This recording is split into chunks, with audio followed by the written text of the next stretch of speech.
தமிழகத்தில் அதிமுக தலைமையிலான ஆட்சி அமைவது நிச்சயம் என்று கருத்து கணிப்புகள் அப்படியே பலித்ததாக வரலாறு கிடையாது.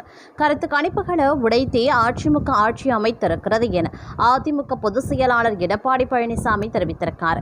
கருத்து கணிப்புகள் என்ற பெயரில் பொய்யான தகவல்களை பரப்பி அதிமுகவினரை திசை திருப்பும் செயல் திமுகவின் ஈடுபடுகிறார்கள் அப்படின்னு திமுகவின் நாடகம் ஒருபோதும் ஈடுபடாது என்றும் எடப்பாடி கூறியிருக்கார். இது தொடர்பாக எடப்பாடி பழனிசாமி கூறியிருப்பது நடந்து முடிந்த தமிழக சட்டமன்ற பொது தேர்தலில் 23/4/2026 அன்று தமிழ்நாட்டில் நல்லாட்சி மலர வேண்டும் என்பதற்காக கடும் வெயிலையும் பொருட்படுத்தாமல் காலை 7 மணி முதல் மாலை வரைக்கும் வரிசையில் நின்று தமிழக வரலாற்றின் முன்னெப்போதும் இல்லாத அளவில் மிக அதிகமான வாக்குப்பதிவை உறுதி செய்திருக்கக்கூடிய தமிழக வாக்காளர் பெருமக்களுக்கு எனது நெஞ்சார்ந்த நன்றியினை தெரிவித்துக் கொள்கிறேன்.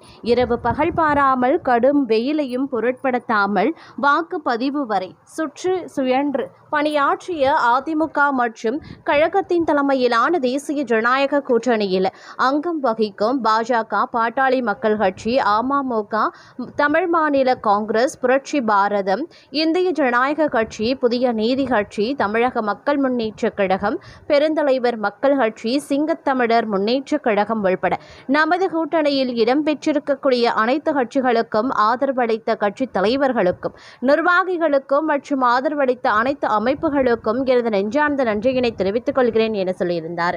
அது மட்டுமின்றி அதிமுக தலைமையிலான தேசிய ஜனநாயக கூட்டணி வேட்பாளர்களின் வெற்றிக்காக தேர்தல் பிரச்சாரம் செய்த பிரதமர் மோடிக்கும் மத்திய அமைச்சர்களுக்கும் பிற மாநில முதலமைச்சர்களுக்கும் கூட்டணி கட்சி தலைவர்களுக்கும் எனது நெஞ்சார்ந்த நன்றியினை தெரிவித்துக் கொள்கிறேன் அப்படின்னும் சொல்லியிருந்தார்.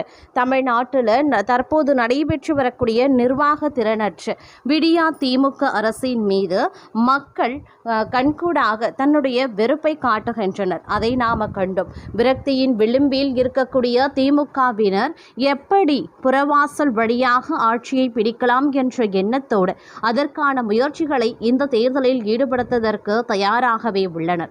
தமிழ்நாடு சட்டமன்ற பொது தேர்தலுக்கான வாக்குப்பதிவு 23 ஏப்ரல் அன்று முடிந்திருக்கக்கூடிய நிலையில் மே மாதம் 4ஆம் தேதி அன்று வாக்கு எண்ணும் பணி நடைபெற உள்ளது.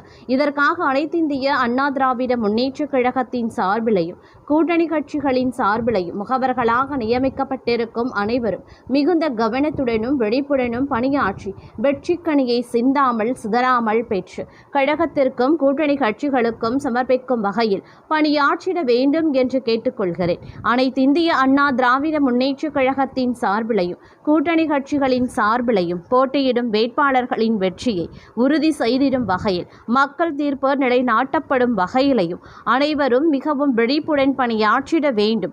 இது ஜனநாயக பயிர் தடை தோங்க நாம் அனைவரும் ஆற்ற வேண்டிய இன்றியமையாத கடமை என்பதை நினைவில் கொள்ளுமாறு அன்போடு கேட்டுக்கொள்கிறேன். கோடான கோடி மக்களின் பேராதரவோடு கழகம் மற்றும் கூட்டணி கட்சிகளின் வேட்பாளர்கள் மகத்தான வெற்றி பெற்று வெற்றிக்கனியை பொன்மன செம்மல் புரட்சித் தலைவர் இதய தெய்வம் புரட்சித் தலைவி அம்மா ஆகியோரது பொற்பாதங்களில் சமர்ப்பிப்போம். தமிழக மக்களை காப்பதற்காக தீய சக்தி திமுக மீண்டும் தலையெடுத்து விடாமல் தடுத்து நிறுத்துவோம். இதுதான் தன் நலன் பாராமல் தமக்காக உழைத்த நாட்டுக்காக உழைத்த புரட்சி தலைவருக்கும் இதய தெய்வம் புரட்சி தலைவி அம்மா அவர்களுக்கும் நாம் செலுத்தும் நன்றிகடன் என்பதை இந்த நேரத்தில் தங்கள் அனைவருக்கும் நினைவுபடுத்த கடமைப்பட்டிருக்கிறேன். வாக்கு எண்ணிக்கை நடைபெறும் நாளான மே மாதம் 4ஆம் தேதி அன்று கழகத்தின் சார்பிலையும் கூட்டணி கட்சிகளின் சார்பிலையும் நியமிக்கப்பட்டிருக்கக்கூடிய வாக்கு எண்ணிக்கை முகவர்கள் அனைவரும் அந்தந்த மாவட்ட கழக செயலாளர்கள் மற்றும் வேட்பாளர்களுடைய அறிவுறுத்தலின்படி தேர்தல் ஆணையம் குறிப்பிட்ட நேரத்திற்கு 1 மணி நேரம் முன்பாகவே தேர்தல் நடத்தும் அலுவலரால் தங்களுக்கு வழங்கப்பட்டிருக்கும் அடையாள அட்டையுடன் வாக்கு எண்ணும் மையங்களுக்கு செல்ல வேண்டும். எக்காரணத்தை கொண்டும் கால தாமதமாக செல்லக்கூடாது என்று அவர் கேட்டுக்கொண்டிருந்தார். அது மட்டும் இல்லாமல் தற்போது பார்த்தீங்க அப்படின்னா இந்த செய்தி அப்படிங்கிறது நாளுக்கு நாள் அவர் தெரிவித்திருக்கக்கூடிய மக்களுக்கும் நல்லாட்சி மலர வேண்டும் என்பதற்காக அவருடைய கட்சி சார்பிலையும் அவர் மனமார்ந்த நன்றியினை எடப்பாடி பழனிசாமி அவர்கள் தெரிவித்திருந்தார். இது ஒரு புறம் இருந்து கொண்டிருக்க மற்றொரு புறம் செங்கோட்டையன் ஆருடம் சொன்னதை கேட்டு தவாகவினர் உச்சகட்ட நம்பிக்கையிலையும் மகிழ்ச்சியிலையும் இருக்காங்களாம். தற்போது தமிழக அரசியல்களும் தற்போது ஒரு மிகப்பெரிய மாற்றத்தை எதிர்நோக்கி காத்து கொண்டிருக்கிறது. காலம் காலமாக நிலை பெற்றிருக்கக்கூடிய திராவிட கட்சிகளின் ஆதிக்கத்தை அசைத்து பார்க்கக்கூடிய வகையில் தாவேகா எடுத்து வரக்கூடிய ஒவ்வொரு அடியும் இப்போது பெரும் அதிர்வலைகளை ஏற்படுத்தியுள்ளன. அதிலும் மூத்த தலைவர் செங்கோட்டையன் வெளிப்படுத்தியிருக்கும் நம்பிக்கை அதற்கு மேல் வாக்காளர்களின் கவனம் பெற்று வருகிறது. விஜய் அரசியல் அறிவிப்பை வெளியிட்டது முதல் அவருடைய கட்சியின் கொள்கை விளக்க மாநாடு வரை அனைத்தும் மற்ற கட்சிகளுக்கு ஒருவித திகைப்பை தந்திருந்தன. குறிப்பாக அடித்தட்டு மக்களிடமும் இளைஞர்களிடமும் தாவேகாவிற்கு கிடைத்து வரும் வரவேற்பு பாரம்பரிய அரசியலில் ஊறிப்போன பெரிய கட்சிகளை யோசிக்க வைத்துள்ளது.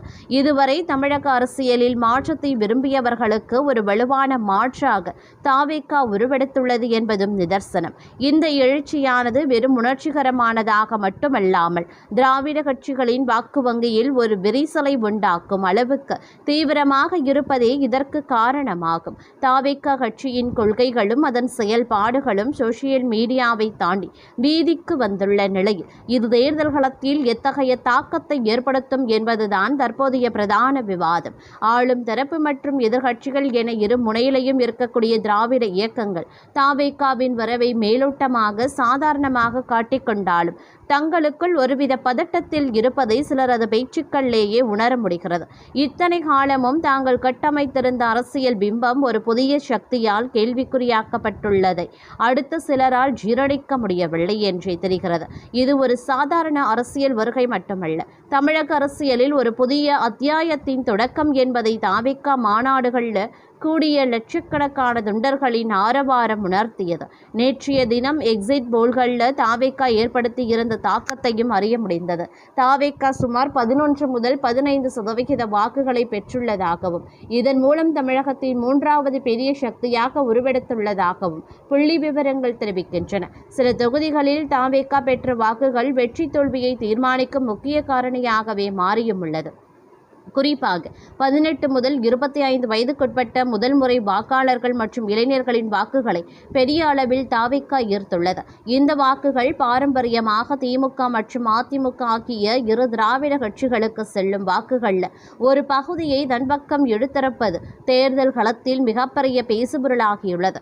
திராவிட கட்சிகளின் கோட்டையாக கருதப்படும் பல இடங்களில் தாவேகா பெற்றுள்ள இந்த இரட்டை இலக்க வாக்கு சதவிகிதம் இனிவரும் காலங்களில் தமிழக அரசியல் இருமுனை போட்டியில் இருந்து மும்முனை போட்டியாக மாறும் என்பதை உறுதிப்படுத்தியிருக்கின்றன. தாவேகா பெற்ற இந்த வாக்குகள் திராவிட கட்சிகளுக்கு ஒருவித திகைப்பை ஏற்படுத்தியுள்ளதோடு எதிர்கால அரசியல் கணக்குகளையும் மாற்றி போட்டுள்ளது.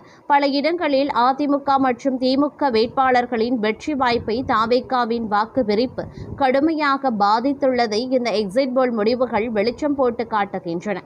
இது எல்லாம் கணக்கிட்டுதான் தாவேகா உயர்மட்ட மாநில நிர்வாக குழு தலைமை ஒருங்கிணைப்பாளரும் முன்னாள் அமைச்சருமான செங்கோட்டையன் கட்சியின் வளர்ச்சி குறித்து நம்பிக்கை தெரிவித்திருந்தார். அத்துடன் தமிழக அரசியலில் ஒரு மாபெரும் அதிசயம் அரங்கேற போகிறது என்பதை மிக துணிச்சலாகவே முன்வைத்திருக்கார்.